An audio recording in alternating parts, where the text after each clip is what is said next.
soaring through the twists and turns of the political winds and making sense of it. I don't know what that means. This is the Michelangelo Signorile Show. Welcome back. I'm Michelangelo Signorile on Sirius XM Progress 127. We talk so much about rights and passing laws to bring equality to people, whether it is based on race, gender, sexual orientation. But laws don't change attitudes. That is a much harder thing to do. And after the recent spate of shootings of unarmed black men across the country, people really trying to make sense of racial prejudice and how it still persists, even as we have an African-American president. And of course, there was that whole idea that we were post-racial. My guest has looked at these issues very, very deeply. Stephen Eric Bronner is Distinguished Professor of Political Science at Rutgers University, Director of Global Relations for the Center for the Study of Genocide and Human Rights, and on the Executive Committee of UNESCO, the Chair for Genocide Prevention, and has written a book called The Bigot, Why Prejudice Persists, and joins me to talk all about it. Welcome to the program. Thank you. Good to be here. You, in the book, explore the appeal of bigotry, and that is something I think a lot of people haven't really thought about. The self-image that it justifies, the interests it serves, and the connection with modernity. It really has benefits, in a sense. Talk a little bit about the appeal that bigotry has for some people. Well, bigotry is, in my view, a way of explaining the world. It allows those who embrace it to think, it's not my fault I'm in the situation I am. I've been put there either by black people or Latinos who are parasites, by Jews who control the world's wealth, by any number of people who are transforming the world from what it was. And in this regard, the great enemy of prejudice in a certain way is modernity. The idea of extending democracy to those who had been previously excluded, the idea of a new welfare state to create conditions for their further participation in society, and the ideology that, or a way of thinking, that values pluralism, multiculturalism, and the like. Now, there are people who feel that their privileges are being lost, and that's particularly true of angry white men. And it's no accident that with regard to the Republicans, the only group that supports them with any serious majority is older white men. And I think one can go even further, that the supporters of, or those to whom bigotry most appeals, usually come from, shall we say, the more agricultural and economically backward areas of the society. They usually, or from little pockets of ethnic neighborhoods who feel themselves threatened by an increasingly global cosmopolitan society. You talk about how prejudice shapes the conspiratorial and paranoid worldview that the bigot holds as well. Discuss a little bit about how hateful beliefs shape a person's worldview. Well, if you think to yourself, that something is happening to the world in which you are receiving various privileges. Again, you're white people threatened by blacks you deem or people of color you deem inferior, or Jews who you believe are controlling the world's wealth. You can imagine a situation where you don't,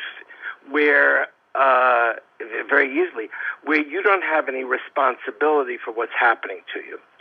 I quoted a song in the book, or a line from a white supremacist song, and that line is, "Whatever happened to America, which was once white and free?"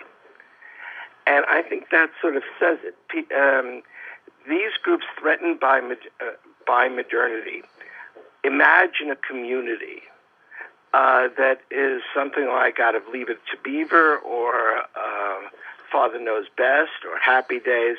It's a world in which gays don't exist, women are in the kitchen, and people of color, if they exist, do menial jobs and live on the margins of society. And what these people want, what the Bigot suggests, is that they like that. These groups like it. So the question emerges: why would they revolt against this kind of society? And the answer is because it could be Northerners, it could be Jews, it could be foreigners, it could be God knows what institution, like whether the United Nations or any other, is riling them up. And conspiracy becomes a way of talking about history without holding the particular bigot responsible. What you describe here, obviously fits the white supremacist or the birthers, the people who claim they believe a conspiracy, the president wasn't born in this country, or he's Right. really a Muslim, and all of this. But, a lot of people who consider themselves conservatives and align with the Republican Party just as these people might, they differentiate just because they will say, well, just because they might vote for the same person, or just because we're in the same party doesn't mean I agree with them. And they sort of, and you talk about this hiding behind the conservative label, but it doesn't necessarily mean those people aren't bigots as well. And they try to distance themselves from the more paranoid fringe. So I'd love for you to address that. Sure. There are issues out there on which reasonable people can disagree, and they can be even hot button issues, perhaps abortion, gay marriage. Okay, but when you're in a situation and you find an entire agenda is directed against gays, women, people of color, there's something seriously wrong. And that's the case, I believe, with the Republican Party under the influence of the Tea Party.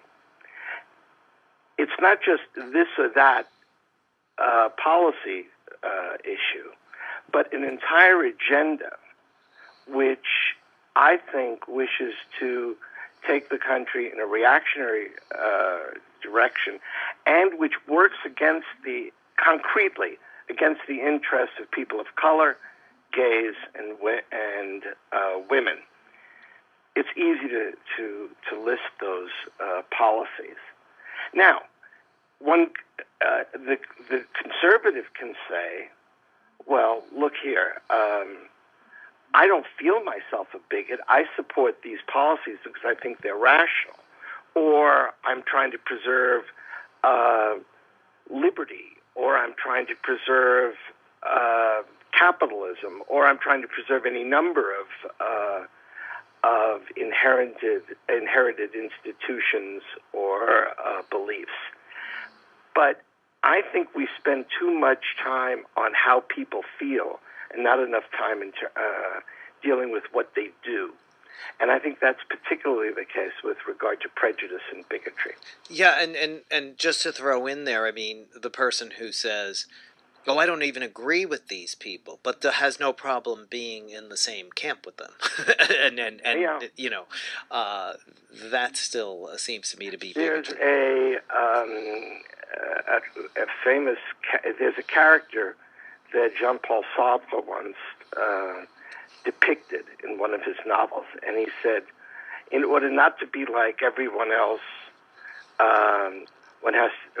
in order not to be like everyone else, one has to do what everyone does. That character becomes a Nazi. Mm-hmm. Yeah. In other words, you convince yourself you're different from everyone or from your comrades, even though you're actually doing the same thing.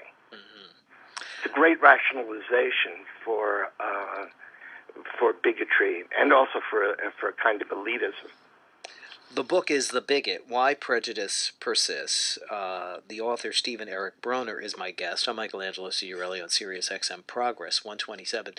The book and what you're saying really explains as well the people who were progressive or were liberal and sort of, move over and become conservative, because you're describing it as, they're obviously, it helps to provide a worldview for people who think they lost something. It helps to, there seem to have benefits, right? And it's not something we've always thought about, I guess, and that's why I think it's very important. It's something we've always thought about bigotry as it's taught, that people are taught and raised in it by their parents, and that if they can only be educated, they'd be educated out of it. Now, I'm sure you're not negating that as well, but I'd love to hear you talk about sort of the relationship there, too, because there is this idea, and I think we've probably believed it too much, that once you educate people, you end the bigotry. Yeah, I think so, too. Obviously, I support the idea of educating society, but I think I don't know if any bigots are going to be reading my book. My prime purpose was to help those who want to fight bigotry and prejudice learn about the way it works. And it seems to me there are three different fronts that that have to be considered. The first, of course, is the educational and the cultural front. Certainly, TV shows such as, it could be Ellen or it could be Will and Grace. We may say, oh, this isn't the way gays really live. But at least it humanizes gay people in a way that didn't exist before. These kind of things, I think, are good things. And it seems to me also that mandating courses on prejudice and the like is a good thing. I teach a course on bigotry at Rutgers, and in the class I have students make presentations, since this is an upper-level seminar. And I won't let a black student, for example, represent the black position. He has to represent something else. Could be the feminist position. I won't let a woman simply present herself as a woman, but let's say as a gay person, and so on. We have to learn the way others look at the world, or as James Baldwin once said, the reason white people should learn something about black people is that this is the only way they learn something about themselves. That, I think, is the educational ideal.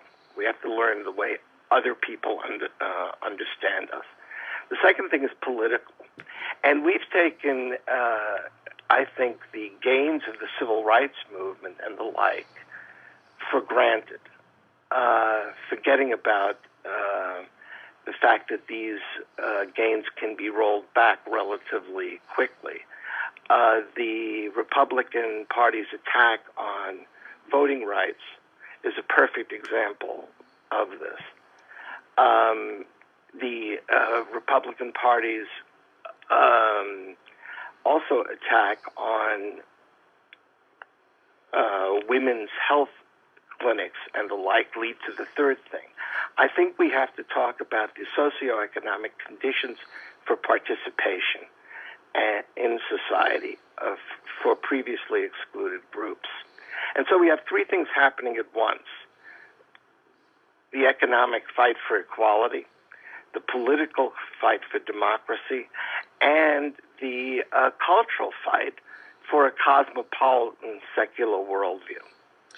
And you talk about how the way that a lot of bigoted people defend their beliefs is by using tradition and established habits as their defense. It's always been that way. Yes. I mean, this is something I'm sure your audience recognizes right away. I mean, if you think of,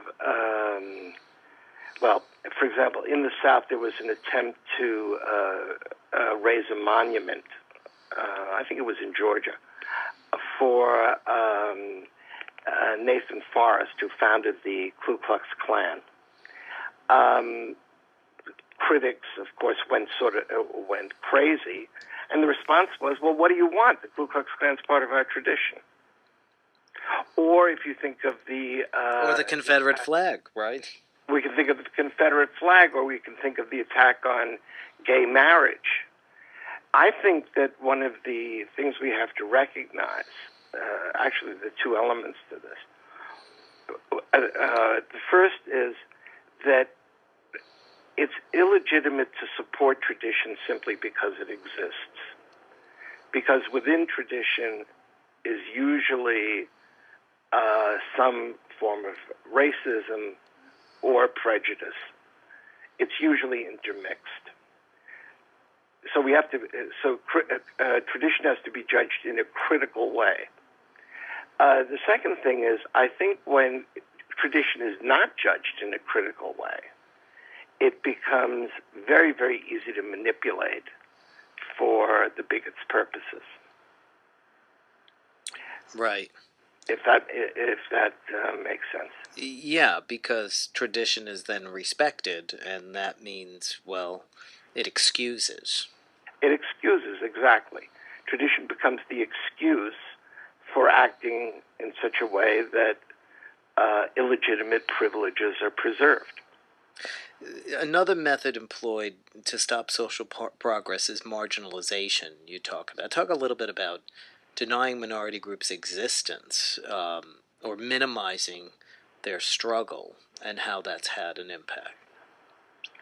Well, it seems to me one of the more hypocritical things that occurs in many debates, whether it's over racism or sexism or anything like that, is that the conservative will take credit for our tradition in allowing these people, these previously excluded people, to come into public life, even though conservatives were precisely the ones who fought vehemently against that. Thus, if you think of people of color, right? Nobody admits today, or hardly anyone admits today, that they are racists. Even those guys that shot these young black males, they're not going to admit they're racists. And I think what's happened is that the discourse of racism has been really marginalized, but the practice of racism has increased. Right. There's this disconnect where the current Republican Party, or the leaders in the party, will say, of course the past was bad. Of course it was terrible when we had Jim Crow. Of course it was terrible when blacks didn't have civil rights. Never acknowledging that people like Strom Thurmond and others were behind it, and That's that those impulses are still there. Precisely. And, it's become common parlance today on the part of particularly black activists to talk about the new Jim Crow. And what they mean by that is is how millions of young black males in prisons are denied the vote and are kept out of society. There must be something wrong when the statistics are that roughly 80% of people in prison are male people, are males of color. Really important topic and a really important book. Thanks so much for coming on and talking to us about it. It's my pleasure. Thanks so much for having me. I really appreciate it. Stephen Eric Bronner is the author of The Bigot, Why Prejudice Persists. We're back in a few minutes. The Michelangelo Signorile Show on Sirius XM.